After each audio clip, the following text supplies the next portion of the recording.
Today's episode I'm taking you to St. Lucia. This country is so amazing. Maybe because this is the only country in the world named after a woman?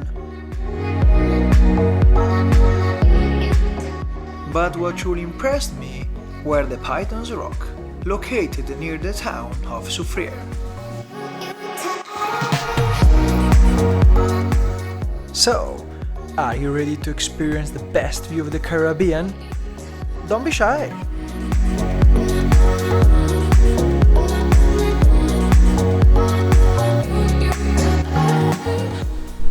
So the trek itself is not difficult because it's just 45 minutes, come on. The thing is, weather in this area change so fast.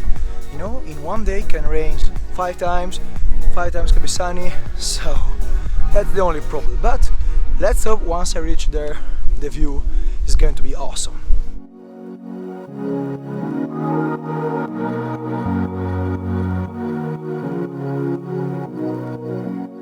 So guys, we finally made it.